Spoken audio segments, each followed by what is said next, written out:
Hold on tight, spider monkey. Since you can outrun me! It's more than some crush, Bella. I don't even know what you're saying. Yeah. Wow. I'm gonna help you. Just the intro, it's fine. Well, it's because you're not wearing headphones. I understand that, but I just still want to hear the intro. It's fine. Well, you can't have everything. Seems like I can't.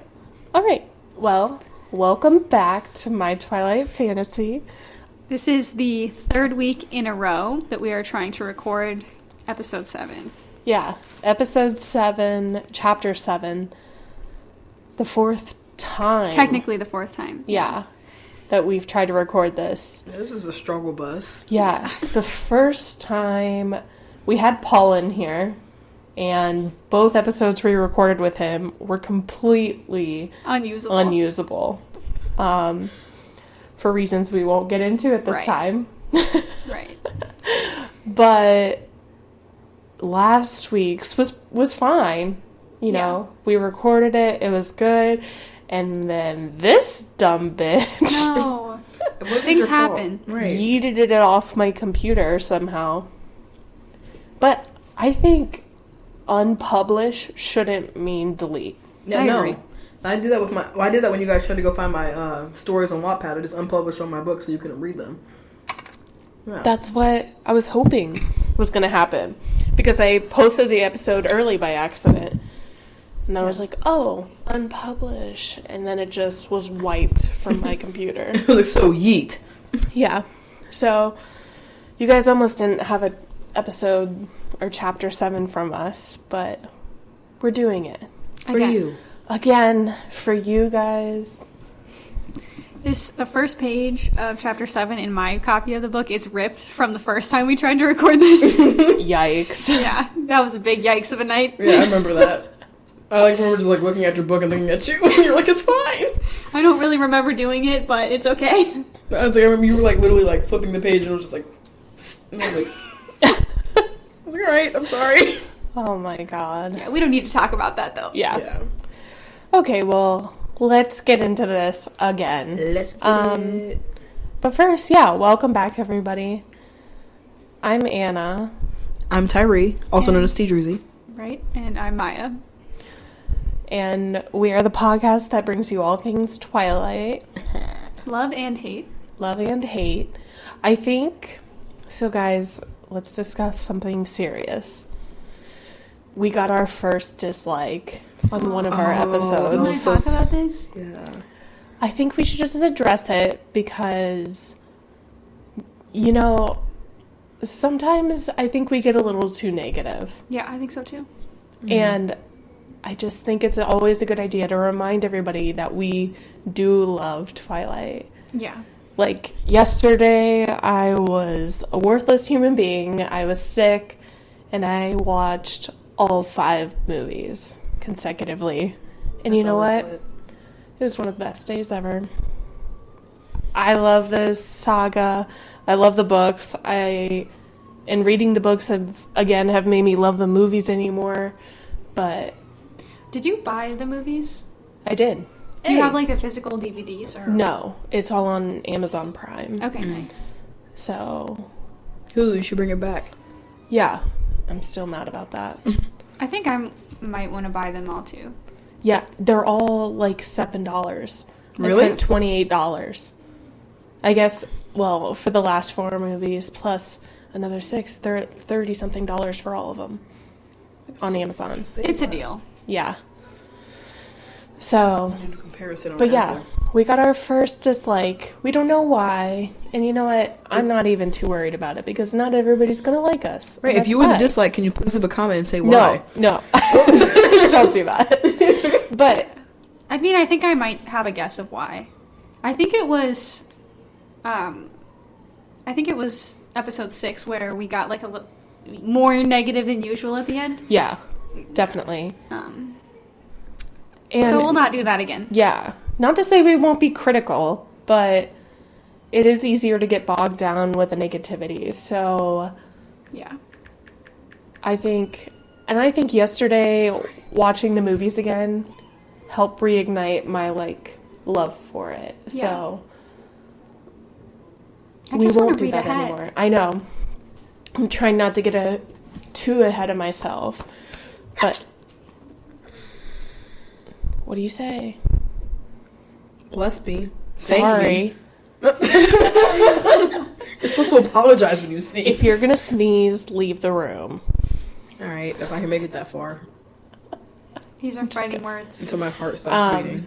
Yeah, so Oh, can I we're say how much here. We're in this. What are you doing? It's $12.99 on Apple, or if you have an iPhone, it's on the TV app. How many times do we have to tell you? Get off iTunes. I'm sorry. It's $6 on Amazon. Yeah, I'm gonna have to invest. Go in there, do my thing, get jiggy. You can hear my dog in the background, can't you? Totally. Fuck. It's alright. It is what it is. Give me a second. Okay. Didn't get crunk. Okay, we're back. Do you want to jump into... Or actually, I mean, were we finished with what we were talking about before? Basically. I don't remember what we were talking about before. We were talking about, like, just trying not to get bogged down in the negative and just, you know. Are you okay? Guys, I just want to quit life this week. I I'm know. done.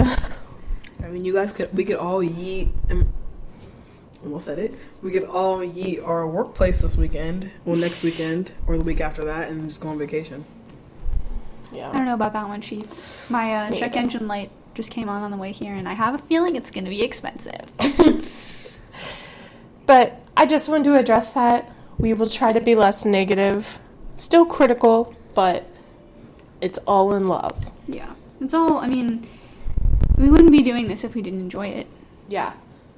And we really enjoy it. Yeah, we just want to, like, be part of the resurgence in the community around Twilight right now. And also, we invite you to, like, leave us reviews and give us ratings and comment, subscribe if you want. Yeah. Now that we're officially on Apple Podcasts and Spotify, you can leave us reviews, you can leave us comments that way. You can rate us, and if you do that, that would really help us out.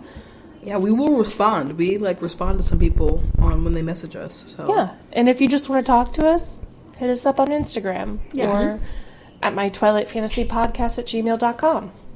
They're like nice introductions, not like a "hey, you don't talk to me anymore" sort of thing. It's a specific but we'll get into that later.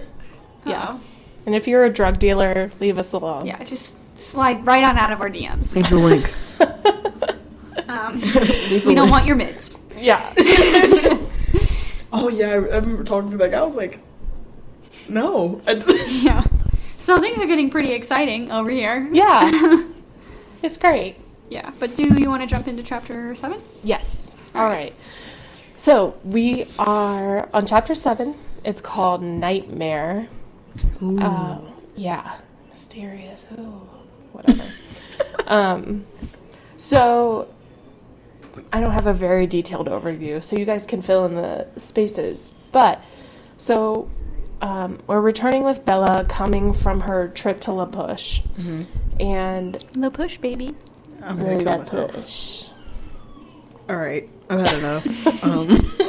And she's fresh off learning all the info about Jacob's tribes and the cold ones. The cold ones. Yeah. Bella falls asleep. Well, yeah. So she goes home. She's kind of overwhelmed by all this information. Goes through her very thorough nightly routine and ends up falling asleep. And she has this dream where she's in a forest and Jacob turns into a werewolf and is going up against Edward. We can get more into detail on that later, but let me see here. Yeah, she kind of jerks awake after that, and she's trying to do everything she can to avoid thinking about this crazy thing that's kind of going on. But she really does start to entertain the idea of Edward being a vampire, or at the very least not human.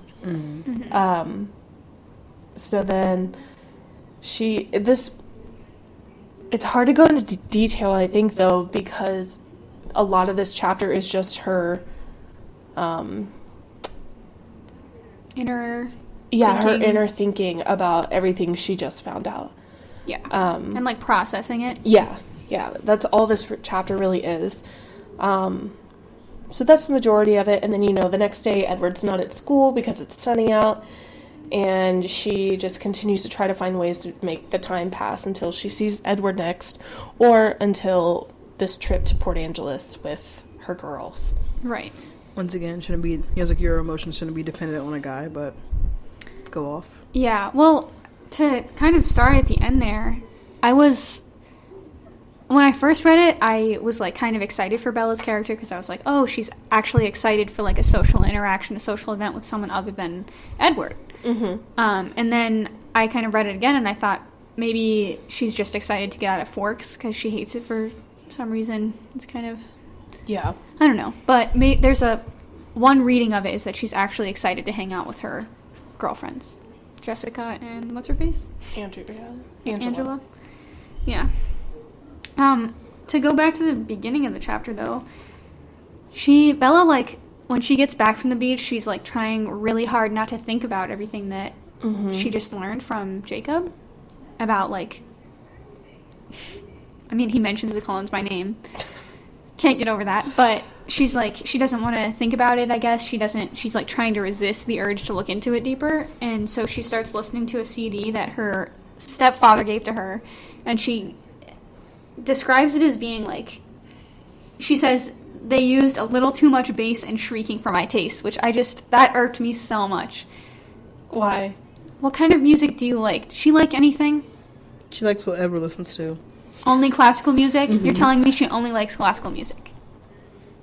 I'm assuming so. Besides reading in books, I really couldn't ever pinpoint something that she actually enjoys. Yeah. Music-wise, movies, anything. Yeah. The only real characteristic that Stephanie Meyer gave her was, like, reading. And that's not I know we've talked about this before, but it seems like Stephanie Meyer didn't write an Arizona Bella at all, mm-hmm. and her, like, only characteristic that resurfaces is that Bella likes the sun. Like, that's the only thing that ties her to, like, her roots in Arizona, I feel like. Yeah. And that's weird because she actually seems like she's in a good mood. Until she realizes that Edward isn't at school because it's sunny. She, like, puts on a cute outfit, and that thing makes my ears feel weird. You can hear it? Yeah. Really? Not like hear it, I can feel it in my ears. Mm-hmm. Does that make sense? Yeah, I can too, but it's like it usually goes for a while, and it's not. Maybe the battery's dying. Maybe. We're talking about this, like... Sorry. I don't know what it's called, like a dog whistle sort of thing. Like, it is a really high-pitched thing to try to... it's a really high-pitched noise. To get in the hopes of getting my dog to shut the hell up, but... Like, my ears pop when we listen to it. Same. Sorry. You're fine. All good. We gotta do what we gotta do. This is my life. Yeah. Anyway. I'm sorry. It's okay. What were you saying? About Arizona Bella? Yeah, but, I mean, I don't know. Maybe at some point we'll get more characteristics from Arizona Bella, but I doubt it. Yeah. What else? Oh, well, one of my first notes in the, like, beginning of the chapter is, like, Bella's inner monologue seems to be, like, she's trying to convince herself that she's smart. Not that she isn't smart, because she's, like, proven that she's ahead in, her old school, she was ahead in everything that they were doing at Forks. But it's, like, her inner monologue is very formal. And, like, I know when I talk to myself, I say, like, some wild stuff. Yeah. Even though I shouldn't be talking to myself, but we'll get to that on a later date. But it's... I'm just trying to... Like, in figuring out who Bella is, I feel like she feels like she is hot stuff. So she's, like, constantly, like, talking to herself in a different, like, an abnormal manner. Like, Edward. She's talking to herself like Edward would, like, talk to himself. Like, in a... I don't know. I think it's just something else that would tie her to Edward and, like... Something Stephanie Meyer was sort of pushing. Yeah, I think that you might be right about that. It does... We will... Since, I mean, I know this is confusing for everyone listening, but we've already actually recorded 8. And we will talk about this more in that chapter. But Bella's... She just... To me, it feels like she lacks self-awareness. She thinks... Like, simultaneously, it seems like she feels entitled to everything in the world. but she also feels like everything is out to get her. And so just the way that she comes off, even like just reading her inner monologue, like kind of inherently makes her difficult to like at times. Yeah. And I definitely felt that in this chapter too. Like, going back to what you said about the music, how she said it wasn't, like, her taste. Like, she could just say that she doesn't like it. Yeah. Like, she didn't have to say anything about it. Like, right. The verbiage, the way that she said that is weird. You're right. And kind of like, if someone said that about music that I liked, I would be like, what are you trying to say? Just say you don't like it. Just say that. Like, Yeah. I don't know. Yeah. So that whole sequence, like up until the point where she actually does start doing the research, just felt like a very big temper tantrum to me, like a teenage temper tantrum. And just, I mean, everything about it, the way that she listened to that CD over and over. And 3 times. And the way it describes, like, I think it's after she wakes up from the nap, she, like, tries to take her jeans off because she's uncomfortable, but she, like, doesn't want to sit up. Like, that, come on, what? That's just annoying to me for some reason. I know that's a really small thing to hold on to, but... You said she doesn't take her jeans off? She does. She, like, I forget exactly what page that's on, but I think it says that she's trying to get them off without, like, sitting up.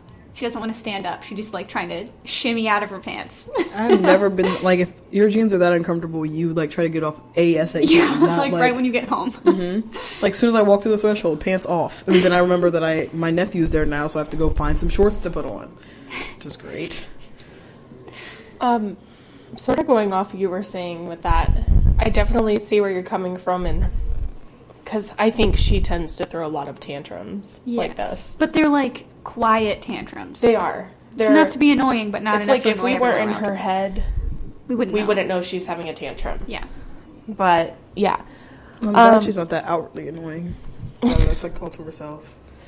But what kind of struck me there is, you know, she describes after having this dream, trying to do everything to ignore it. So, you know, she gets up, she takes a long shower, she blows and dries out her hair, she gets dressed, I think she said, like, does the laundry and does the dishes, like, and eats anything to not think about that. And that kind of,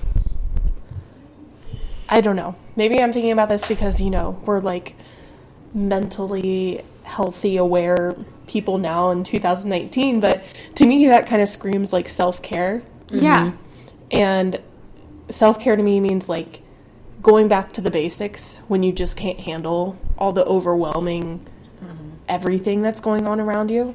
Yeah. And I would imagine that, I mean, it's hard to say that in this situation because it's so unimaginable, but when you're hearing that this guy that you're potentially falling in love with is a vampire, and, like, you're actually having to seriously consider that option, that has to be, like, horribly overwhelming. And so I can kind of see what she's trying to do in throwing this mini tantrum, but I definitely think she has her way of throwing her little, like, unnecessary comments in there. But I think essentially what she's trying to do is just be like, okay, like, one thing at a time. One thing at a time. Okay. I also think, like, you saying that, I'm thinking, like, well, if she had, like, a hobby outside of, like, reading or something, she could, like, throw herself into something else. But, like, once again, like, she doesn't have, like, a job or anything. And then, like, no extracurriculars, nothing, like, outside of the box. So it's, like, things like cleaning and stuff like that, which, I mean, don't get me wrong, that is something that peaceful that I do like to do when I have nothing to do rather than, like, laying around sleeping. But yeah, I agree. I hear that. I think that's a really generous way to look at it, and that's probably what was intended. And you know me, I'm not generous with Bella. Yeah, traditionally. definitely. So I really feel like that is probably what was intended, and the small things about the way that she describes the situation are somewhat irritating to me. But also, like, what adds to that irritation is that later in the chapter, after she does her research, which I know we're going to return to and talk about that more, but she, like, to process it, she goes for this moody walk in the woods. Yeah. And I like, personally feel like being in nature is, like, a helpful, it's clearing, it makes your mind more clear, but after all of that, like, the conclusions that she draws from the whole, everything that she's learned, everything she's just been through, just seem, like, so off. Like, I'm with you all the way up until you're like, oh, he's probably a vampire, but since he hasn't killed me yet, he's probably a good vampire, so I'm gonna try to date him. Yeah. You know? Like, that just, like, 1 + 1 doesn't equal 17. Yeah. I'm sorry, I was going to comment again, but I'm like commenting on back on what you said as far as like her jumping to like going from 1 to 100. Yeah. It's like he's told her like multiple times that he's not the good guy, and then he's like the bad guy in the situation, that he's dangerous, and then you're talking about like him, like her wanting to pursue a romantic relationship with him, and like you said, like if we didn't know beforehand that he wasn't a vampire, you would think that he was like some sort of serial killer, but she's still like, yeah, it's probably fine. I can dig it. And I mean, I definitely feel like the conversation with Jacob kind of, I mean, by mentioning the Cullens by name, it really does serve to clear up a lot of what conclusions you might have been drawing, like the serial killer thing, or like at least like has done one horrible thing in the past or whatever. It narrows it down to be like, okay, yeah, no, he's a vampire. Yeah. So I get that, but also like, shouldn't vampires be scary? Shouldn't you like maybe confront him right away and ask like, what do you want from me? That might be my thought process, is like, why am I so attracted to you? What's wrong with me? Yeah. Please tell me if you're going to kill me now. You know. Just let me know first. Something Can I like, have your intentions, please? Can you list them out, MLA format? Submitted by the third. So that is all actually after the dream and the research? yeah. So do we want to get more into the dream more? Yes. So What page is that on? it's 130, I think. Okay. 129 and 130. And it's a pretty basic dream. There's not a whole lot going on there. She's in the forest, Jacob's there, Mike is there, and then Edward is there, and Jacob turns into a wolf, and she fears for Edward's safety in her dream, not wanting Jacob to hurt him. That's essentially it. And before anything can really happen, she jerks awake, and then everything we talked about happens. I don't think there's like a huge thing to analyze here. Like I said, I think it's pretty straightforward. But I think Tyree, the last time we recorded this episode, you brought up a really interesting point of why is Mike there? And I think his purpose in this entire series is to be a neutral. To be this neutral, regular guy as what am I trying to say? Like, Another option. Not one that she ever seriously considers, but something to compare these two extremes to. Yeah. You know? Because when we think about Twilight, we often think of it as like, it's a girl's struggle between wanting to be with a vampire and maybe wanting to be with a werewolf. But in reality, she doesn't have to sacrifice any of her humanity at all to be with either of these supernatural beings or part of their world at all. She has every option to choose people like Mike and have a regular life. And that's an important third path that we don't really talk about when we talk about Twilight, I feel like. Well, I think this is the only time that they've seriously alluded to that option. Yeah. You know, like, she never consciously thinks about giving Mike a chance. Yeah, Right. Stephanie could have really, like, played into that. Like, she likes Mike, but then, like, she sees Edward, and then she's like, whoa. But then, like, she's still, like, cool with Mike, and then Jacob comes along. Could have been, like, a whole triangle. Would have been lit. Yeah. But I think all of this, like, Mike's whole relationship with Bella could have definitely gone, like, deeper and whatever. But I think it's interesting that she put him in that dream as this, like, neutral person, even when she still doesn't understand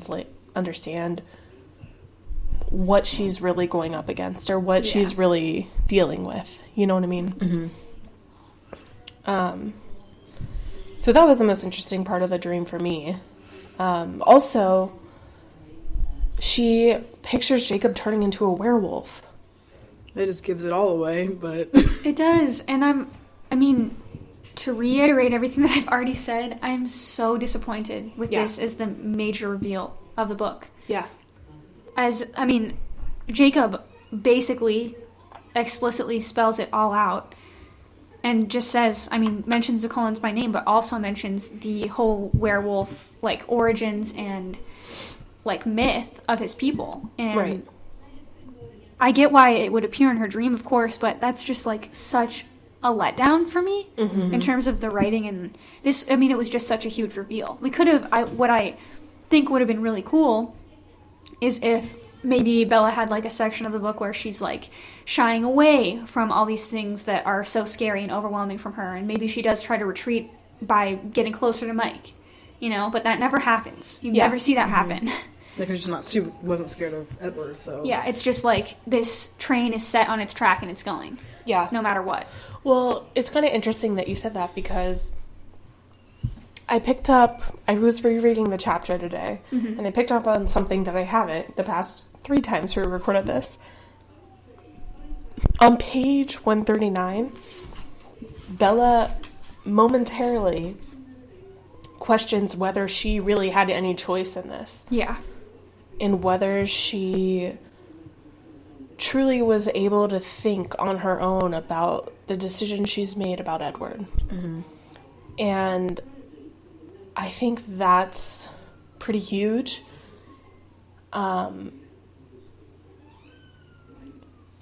So sorry, guys. That's all right. I'm sorry. I'm gathering my thoughts, but you can hear my freaking dog. But I think that's pretty huge in this whole, process of figuring everything out. Yeah, has that ever, explained, his allure? Because I know he, says something like, as if you could outrun me and all that stuff in the forest. I think it is. In the book, it definitely is. To me, at least. So is it, a soulmate thing, or is it just, literally a vampire thing? I think it's a vampire thing. I think it is, too.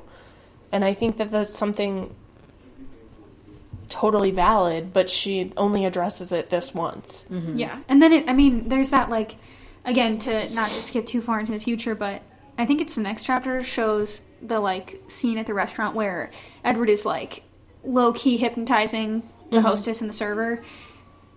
And they're just, I forget, maybe dazzle is the word that... she calls it dazzling. Yeah. And he claims to be unaware of his ability to do this to people, but how could you be unaware of it? But he's not. Because then we have the whole scene later with, everything about me draws you in. Okay. He's aware of it. He knows that. He knows. And I could see why Bella just feels like a fly caught on the raid tape, But... Yeah. I'm sorry, I just got that in my head. I'm like, fly on raid tape. But also, she does have the option to kind of run away. She does. Sort of. Yes, I know. Maybe if it's this, mystical, hypnotic, magnetism, then she doesn't really, but at the same time, That would be a great spinoff. if she opened up to anyone in her life about this, they might be like, we gotta get you away from this guy, this is really weird. And then she could realize that she almost got sucked into something, but of course, like I said, train on a track, full speed. Yeah, absolutely. No rocks on the tracks, just smooth sailing. Smooth sailing. Well, can I get into her research a little bit? Please, yeah. All right, so I know you guys have heard this 100 times over now. I'm ready to hear it again. But I have more about it. Really? Yeah. So, a couple of weeks ago, as we were recording all of this, I took my thing out, so you'll have to tell me how it sounds. But a few weeks ago, I remembered, I don't know how I forgot this, but in college, to fulfill a credit, I took a Slavic class. It was called Slavic 2230, and the title was literally Vampires, Monstrosity, and Evil, from Slavic Myth to Twilight. And so when I read that, I was like, Twilight's in the title of the class? Sign me up. Perfect. Yeah, and it was so interesting. I'll read the description of the class. it says, changing approaches to evil as embodied in vampires in East European folk belief, in European and American pop culture, the function of the vampire in monster tales and cultural context, including peasant world and West from Enlightenment to now. So it covers, like, centuries of vampire lore. And it was wild. Like, I read so much literature. It was crazy. I feel like I would want to read anything vampire related. No, you don't. Oh, wait. Never mind then. It's not, like, I thought the same thing, but, like, it can be dense. Real dense. And especially this stuff, like, I think one of the reasons that the vampire was created, not that I think, I know, based off literature and stuff, vampires have for centuries been depictions of what society fears most at that time. So it's always, as a creature, it's always evolved in their purpose and their being. And so, like, for example, in East Europe, or Eastern Europe, their purpose centuries ago were to explain, you know, the high infant mortality. All these children were dying all the time, things like that. What is that? Do you hear that? I'm sorry. Maybe it was just us. Maybe. No, I think that'll come through. Okay, well, if you can't stand our audio but you love this podcast, please consider joining our Patreon and donating a little bit of money every month so that we can afford better mics that don't sound like this. There's literally a $1 tier that you could just... No, we're trying so hard, but... Yeah. Anyway.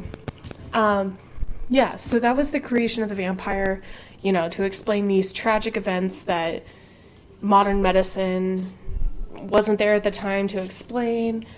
And it also explained, you know, vampires are these almost human creatures that are on the fringe of society. So anybody who is viewed as weird or out there or not a part of, you know, the normal crew, this is one of the terms they would use to describe them. You know, if people had strange behavior, they could possibly be a vampire and they would be outcast. You know what I mean? So, they've always changed based off of culturally what's going on at the time, but essentially they are always monsters. They've always been these nasty creatures that have these dark callings to, you know, just delving into humans. But, and I was reading this article, and it's really interesting. I'm going to share it with you guys. It's called From Monsters to Victims, Vampires and Their Cultural Evolution from the 19th to the 21st Century. And it was an article by Caitlin Orlomowski, and it kind of really sums up what I learned in that entire class. It's really interesting. It's like 30 pages, but it's about vampires. We're going to read them all to you. No, but I think one of the highlights that she had in her article that was really important is, you know, they've always been this depiction of what society fears most, which is ultimately death. But really what's changed throughout the centuries is the relationship between vampires and humans, not actually the vampires themselves. So, you know, they went from being like these complete monsters to, you know, kind of in the 1900s becoming, they had more human qualities. So and we started to see more evil qualities in humans. You know, we weren't always the innocents. And then to now where vampires are almost victims in their own right. You know, they are bound to this monstrosity that is drinking human blood, and they don't want to be this, but they are, and they didn't choose it. This is their life, and we are left like really feeling for them. So, like I said, essentially the monster is the same, but it's how we view them that is really, really different. And I think that's super interesting, that jump that we made. And you know what? Truly, I don't see a lot of that example as the vampire as the victim before Twilight. Or I think Twilight really was like the catalyst for all of this. Definitely. Which props to Stephanie Meyer for that.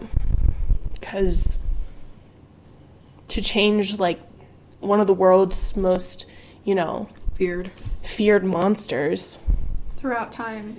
into a sex symbol A Right. sparkly is sex nuts, symbol. It is pretty nuts. But I thought that was super interesting. Like I said, you guys should read this article, and it's available online if you guys want to look it up too, but I think, I don't know, it just took me back to that class, and I think it's super interesting how we can really shape this whole lore to be what we need in that time, Yeah. if that makes sense. What does that say about, like, the current time? I think what it says is, I think in our culture of being more open to everything, it forces us to see the more evil in ourselves and to be more understanding and accepting towards others. Okay. And I think that by seeing these vampires as, like, victims to this thing that they just have, it's, what am I trying to say? I think I understand. I don't know. Yeah. I'd get too caught up in my thoughts, but Yeah, that totally makes No, sense. it's like, I understood where your train of thought was going. For sure. Yeah. But I don't know. I think that was really interesting. If you can ever take a Slavic class in college about vampires, especially at Ohio State, do it. Just gives It's away really more of our fun. location. It's super interesting. It's a lot of reading and a lot of writing, but What class is it? true. But yeah, I think so. Anyway, that's my background in vampire research. Now, I almost said Maya. I'm gonna cry. I'm sorry. Paul said we forced him to listen to an episode of the podcast once, and he said that my voice was almost indistinguishable from Bella's voice, and I legitimately started crying. Which is not true at all. You don't sound like her. At all. I mean, I know I sound worse. You No, don't. you- I wish you'd stop God. saying that. You sound fine. You don't sound Yeah, I know. like her When at I all. started crying, he was sorry for what he said. He wasn't. Okay. I'm sorry. Starts crying all over again. Thinks about it. Yeah, you're probably right. Oh, man. That was funny. No, you don't sound anything like her. Thanks. Anyway. Yeah. But then I've made this joke myself. Like, the other day on Instagram, I posted on our story, like, oh, we're recording today, and it was a photo of the actors that play, Jacob, Bella, and Edward, and they were, like, at an award show, I think. Mm-hmm. And I just, like, photoshopped our faces onto their faces. Was I Jacob? Yeah, you were Jacob, that was duh. me. And you're obviously Bella. Yeah, duh. Yeah. Leaving you to be Edward. Which, I'm going to come out and say it. Let's I hear don't it. care that you broke your elbow. Who was it? Did you come out last episode? I'm waning, but I did say in a previous episode that I was feeling Team Jacob that day. I think I always have been, and I always will be, but it's confirmed to me at least up For now. until what I've read, and I'm ahead in chapters. How far ahead are you? Just curious. I'm on chapter 16. Jesus Christ. It's Jason Should- Bourne. I am Team Edward. I can dig it. I've like Like, my time is now. I don't know. The only reason I've said this earlier when we were cooking in the kitchen, whipping them the wrist, whatever. That sounds so stupid. I'm gonna just shoot myself when I get home anyway. no. The only reason I'm Team Jacob is because I believe that Jacob deserved better than both of them. Like, at first I was like, Jacob and Edward, like, I shipped them together, but then I'm like, Jacob should have just got his own personal spin-off, like, not one that involved, like, a baby that he raised and, like, going and doing jiggy stuff with her, but rather, like, Jacob having, like, his own set of everything, like, nothing related to, like, just Edward like a and life Bella. apart from that madness that he was part of, and now like is breaking away. Yeah, I feel that for sure. I wish he would have like yeeted off like after him and like her and Edward got married, and then after that he's sort of like, okay, I'm about to go and do my own thing, like before the baby even came. Right. So maybe he like never finds the person he was supposed to imprint on, but then like He still would have a happier life overall, probably. yeah, and then he wouldn't have to stay around like Edward because he effing hates him, Right. and his family hates, and like all of Edward's family hates Jacob. Like if he just would have got his own little thing. But they don't, though. Rosalie hates him. Alice does not like him. Rosalie hates everyone. Yeah, but Alice didn't like him. Emmett Bitch, you and mean? Yeah. Jasper sort of just does whatever Alice does, and then Emmett. She's so Well, their bizarre. characters aren't even, like, There's not up even, until now, which we haven't even met them in the books yet. yeah. No problem, ma'am. I am only going off the movies with that conclusion. I don't remember in the books kind of how they I are. don't remember at all either, but what is kind of cool about the way things actually end up ending is that through this half human, half vampire baby, all three of these worlds are tied together. You have a half human, half vampire creature in love with, and like deeply in love with, like soulmated to whatever, a werewolf, which this kind of like is the trifecta. Like it Yeah, encapsulates brings it all together. Yeah, encapsulates everything. definitely. Well, I forget what brought us there. You were coming out formally as Team Edward. Oh, well, yes. I'm sorry. I am. Go ahead. Go ahead. I just looked something up, like, because I wanted to know what Emmett's backstory was, and then Please That's read something it. we were talking about earlier is Yeah. that we don't know all of their backstories, at least yet. I don't remember some of them. yeah, I just looked up Emmett's, and then I didn't know they like Emmett had one, but Don't say it. I'm not. Okay. I'll let you guys. Oh, I'll just read it then. But anyway, I think we were starting to talk about like her own research. So I shared kind of my vampire background, but she starts looking into vampires online. And You can read it when you're done. okay. And she comes across a couple of definitions. You know, they're all evil, blah, blah, blah. And then she comes across one that, of course, catches her eye, which is Stregoni Benefici, which is an Italian vampire said to be on the side of goodness and a mortal enemy of all evil vampires. Which, I know you guys already know this, but that term is a modern made-up term. It's not something that has ever been referred to in vampire lore. It's, I think, something that Stephanie Meyer made up to create this character. And that's like I was saying, like, she must have been the catalyst for this whole movement of vampires being, you know, more vulnerable and, you know, caring creatures. But yeah, she does all this research and she doesn't care. Oh, can I that mention he's a the? vampire. Yeah. Can I mention the one that I found while we were reading? Like I'm gonna butcher this name, but I hope it's made up, so it doesn't matter if I butcher it or not. But like Danag, but it's spelled Danag, and it was a vampire that worked for humans till like vampires that used to work for humans until one vampire sucked all the blood out of a human. And What? like they killed the human. Like the vampires used to work for humans, and then he ended up sucking all the blood out of a human, like the person he was working for, and then that's how like that's why they started becoming secretive and like tried to like eat themselves out of society. Well, what she was looking up, and I was just thinking that was like foreshadowing towards the end of the book. After every time that we've tried to record this, I still haven't looked into this at all, but I'm really curious about if these myths that she mentions in the book are how based on reality, how much are they based on reality, if at all? And also, is it pronounced Quiet? Quiet. Quiet. Mm-hmm. I'm never going to say that right. Koi. Koi? Koi. Koi. Yet. Yet. Mm-hmm. Sure, that.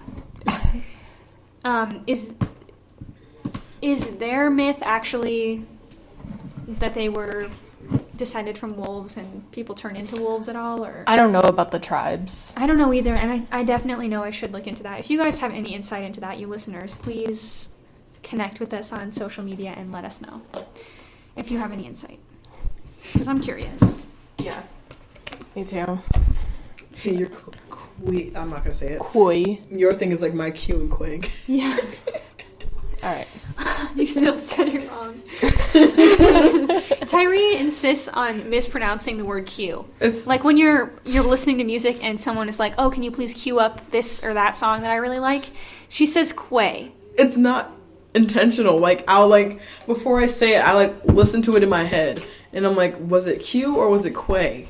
And then I'm just like, It's not Quay. yeah, oh, I know, but I don't know what it is, but I'll look at the word in my head, and then I'll just say, I'm like, that wasn't You right. look at the word in your head. No, I do. I'll literally close my eyes, see how it's Picture spelled, it. and then I'm like, Quay, and I'm like, nope, gun, boom.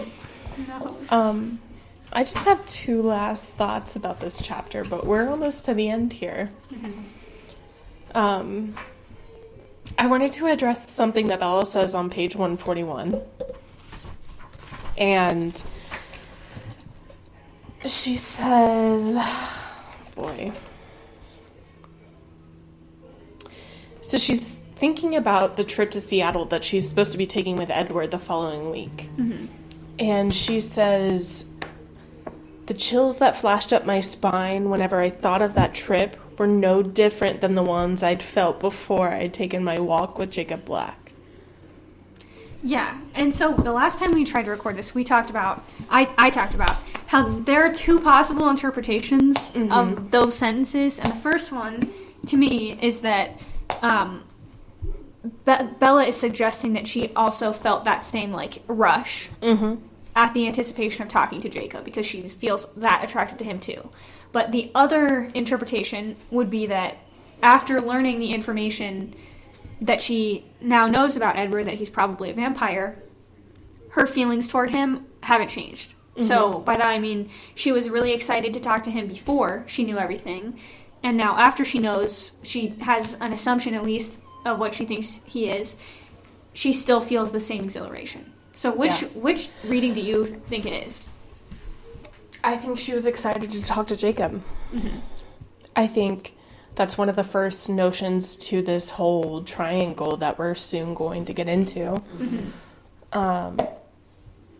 Because it was like I was saying earlier, I'm fresh off watching all the movies yesterday, and I'm not trying to get ahead of myself, but Jacob is super bold in just telling his feelings about Bella and how she feels towards him even. I mean, maybe it's just who I am as a person. I much prefer that to the coy, just back and forth, give a tiny bit and take a whole lot back of the relationship that we've seen so far between Bella and Edward. He gives her nothing. You just spell it out. And he literally, he will, give her, some hope that he's into her, and then, literally retract his hands away from her. Yeah. Preach it. And that's so, painful. I understand that there's a reason that he's doing that, and that she doesn't understand it necessarily, but it's still, if I put myself in that situation, it would hurt a lot, and I wish that people would just be, way more straight up and honest than they are. I wish that was, the socially acceptable thing to do. Yeah. In the real world, as well as in these books.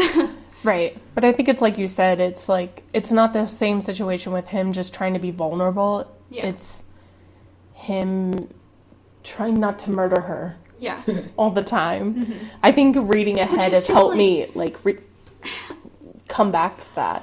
Why do you want to be with someone who's, really trying not to kill you all the time? You're fucked. That's why Bella's fucked up. Yeah. Okay, remember when we found, I think we put the link, we talked about the link in, chapter 7 last time, but when we talked about when we found the, Edward's, personal thoughts on the book. Oh, Midnight Sun? Yeah. Yeah. No, was it Midnight Sun or was it one we found online? Midnight Sun is online. It's on Stephanie Meyer's website. Yeah. Okay, yeah, but I didn't post the link anywhere. I just emailed it in our. Yeah. I emailed it to us so we can all have access to it. I haven't read it yet. Me either. It's No. quite long. I was thinking actually maybe depending on how much this costs, I might have it printed out at FedEx, in book form, so we I'd can be all into read that. it, a physical thing. How many pages is it? Like 100. 300? Yeah. No it's way. I don't know. Maybe not 300, but like It's multiple like, hundred. Yeah. That's crazy. Okay. I mean, say That could less. be its own series. Yeah. Not series, but like after Twilight, we could do that. After the first Twilight or after, like, all of them? I don't know how know. far it goes. We'll have to see that when we read Yeah. it. Yeah, And skim again, it. if you listeners have any insight into that, please connect with us on like DM us on Instagram Yeah. or like leave a comment on this YouTube video. If it's all, because I would imagine she wrote that after all 4 books. I thought so. I thought she did. So I would think that it encompasses all of them. Yeah. You know? And that she So- just, like, touches on certain instances that he was in, Bella were in, like, his Yeah. like feelings on, like, big things. Yeah, And it's if not that's going to be the like a word case- for word detailed thing of just like Right. all of Twilight, you know? And if it is all encompassing, I think maybe we should read that at the end. I think of so all too. 4 books. We'll We'll do get that there when we get between Breaking Dawn and Bree Tanner. Yeah. Yeah.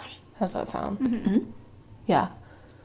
But I don't know if I want Bree Tanner to be the end of our whole Well, thing. it doesn't have to, and we can. I mean, there's plenty of Twilight fan fiction to go around, and we could also maybe move into like a very detailed analysis of the movies or something like that. Yeah. But again, like there are how many chapters in Twilight alone? 25. 25, including the epilogue. Yeah. So we're gonna be here for a minute. Hell yeah. And we can start adding in, like, fanfics. Like, do, like, a fanfic for, like, bonus episodes if you go to our Patreon. And Link. also, I want to do an additional episode.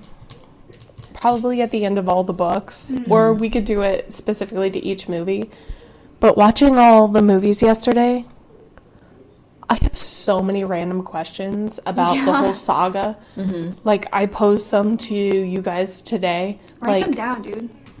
You got them? I got them all down. Like, Ooh. one of them, do vampires' hair grow? And if so, how? Yeah. Like, because they have different hairstyles in all the movies. Right. And some of them are shorter, and then, like, Emmett's grows. But how, if they're supposed to be frozen in time, as they, like, were when they were changed? That's why. I mean, maybe there's an explanation to that. I highly doubt it. Maybe it's explained though. But I feel like the vampire lore in this series is broken. Like it Very. undermines and contradicts itself. Maybe Emmett got extensions. It's possible. It could be a wig. Emmett got an extension. They might all be bald. An inch extension. Yep. So so stupid. He's got all the time in the world, and he literally doesn't sleep. He probably glued another inch of hair onto every strand of hair he has. And you can do it super fast, too. True. Vampire speed. Vampire weave. Nope. But yeah, I want to do that episode because I have so many questions. Yeah. But anyway, I'm sorry, go ahead. no, what? I was just thinking, like, with all, like, the time they have, they can make bank doing anything. Like, I understand Carlisle's a doctor. They could literally perfect anything, like, within the span of time that, like, because they're able to move faster and all that sort of stuff. So they could literally perfect something, like, study up on stuff and, like, know how to do things and make so much money. And yeah. I just feel like it's such a humongous waste of time to keep going to high school over and over. I know they're doing it so that they can stay in one place as long as possible and have as much of a normal life as they can, but there's no reason that these people have to stay together as a unit, especially since their cover story's broken AF as well. Like, you're telling me that you, as like a 30-year-old dude, you have 5 foster kids, and 2 of them, 4 of them are dating each other. I'm sorry. Like, see, that's just like. First of all, my question to Stephanie Meyer again is, why have you written so many characters? Because all of this could have been achieved with like 3 less Jessicas and 3 less Cullens. Yep. But who am I to talk? Like, Rosalie's really not necessary. Emma's not necessary. He could keep, like, Alice. Yeah. But, like... Or, I mean, I don't know. Whatever. I have a lot to think about that. Static happening. Stop. I'm sorry. It's okay. I don't know. I can't figure that out. I feel like maybe... I don't know. We could rethink this setup. And maybe it's the headphones. Hopefully it's our headphones that I paid $5 for. No, because it exists in earlier episodes. Okay. Darn. Yeah. We'll figure it out eventually. Someday we'll have a studio and the best mics Hell yeah. and the best headphones. Put it into existence. Yeah. So again, please consider helping us out with that by Yeah. checking out our Patreon. That's linked on our website, which is in the description of our Instagram page, which is at My Twilight Fantasy Podcast. Mm-hmm. That's where we're the most active, but you could also send us an email at mytwilightfantasypodcast@gmail.com.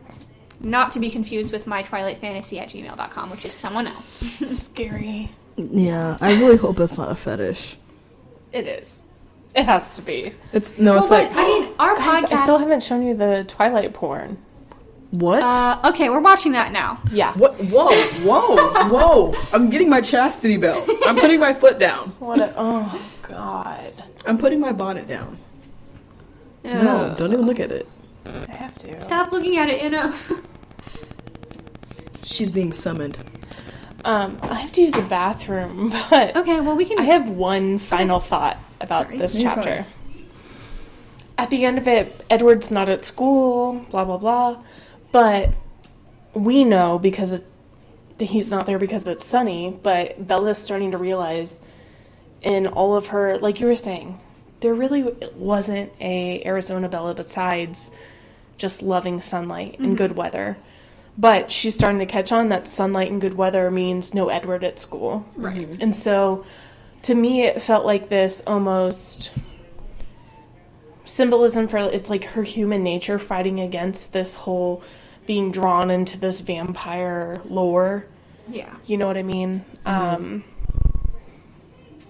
And, like, she's gonna eventually start liking the gloomier and darker weather, and I think that's why maybe Stephanie Meyer wrote her as this, just like, I like warm weather, Arizona Bella. Yeah. She didn't have much else tying her to that. You know what I mean? Yeah. That's the only explanation I can think of, but I don't know. I have been trying to do this, at least in my own notes, write down one thing I liked about this chapter, and it's related. My one thing that I liked about this chapter was that the sunshine that we see in this chapter, somehow it puts Bella in a much better mood, as we discussed earlier, but it also empowers her to, like, Mike comes up to her at one point when the sun is shining on both of them. You know, they're, like, outside, probably between classes or something, and Mike, I think, tries to make a move on Bella again, and she's like, dude, can you really not see that Jessica is so into you and that you're being really hurtful to her by just continuing to pursue me even though I've never shown interest in you at all? Yeah. It, like, just gives her somehow, like, she feels empowered to do that. So I really like that about this chapter. I She do finally too. stands up. I always think that she could be a little nicer to Mike Oh, yeah. in how she does things, but I did like that too. Yeah. I did make a note of that. She finally put Mike in his place. Yeah. Well, have we done it? Have we successfully recorded this episode? Dude, let's hope. And I won't delete it? I don't want to do Send it it to again. the email like immediately after. Okay. Yeah. I will. I can't do this chapter again. I refuse.